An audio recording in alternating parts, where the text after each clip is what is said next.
Guys, Paul here from Meldrum Performance Coaching and the Complete Personal Trainer Podcast. Today, going to be talking about building client autonomy. So autonomy is the skill that the client will develop when they can start exercising for themselves in the gym successfully, applying a really good level of progressive overload, a really good level of stimulus to the muscle, and they're doing every exercise with excellent technique form, and they keep moving forward to achieve their goals. And one of the most challenging things that we can do as PTs is develop exercise autonomy for our clients.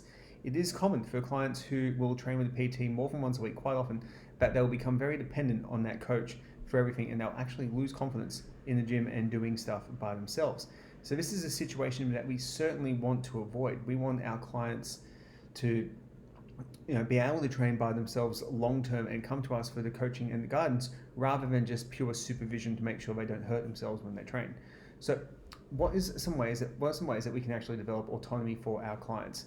One of the most important things that we can do is give them programming to do external to our PT sessions and hold them accountable for getting these sessions done.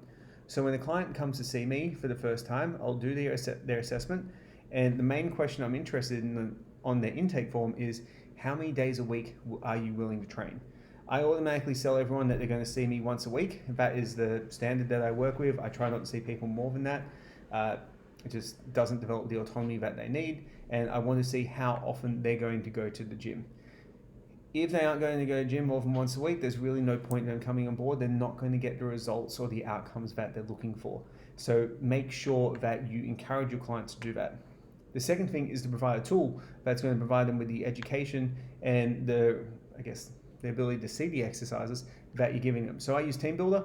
It's a programming app where it has videos that I've filmed of every single exercise that I prescribe. As I obviously write more exercises, I had to film more and more, but it's there for the clients to actually refer back to and get better with. And the third thing for developing client autonomy is to actually develop and leave choice in the program. So a lot of trainers are really afraid of doing this because they feel like if they don't control every variable to a very tight degree, the clients aren't going to get value from what they're doing. And that's not really true. So a really good idea, and something that I like to do, is actually program in like a 10-minute free space at the end of a workout where a client can put in whatever they want to do. If they're doing cardiovascular work, I give them a list of tools that they can use to achieve that outcome. Granted, if they're wearing a heart rate monitor, so they still get the same type of outcome. So for example, if you've got a client who wants to get hypertrophy of the upper body, 10 3 minutes of arms at the end of a session can be a fantastic tool for them to develop that autonomy and actually enjoy their training a lot more. If you are training a client and you want to develop that in the session, you can actually challenge them to come up with a finisher for the workout in that workout, and you can tell them why that's a good idea or a bad idea or the benefits of that, how it's going to kill them basically.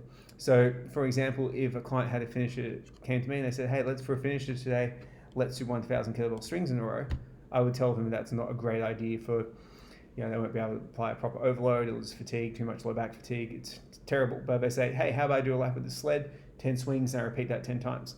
That would be a fantastic finisher, a high degree of metabolic stress there, not a high degree of joint loading, very low risk of degradation of form, awesome way to go about it.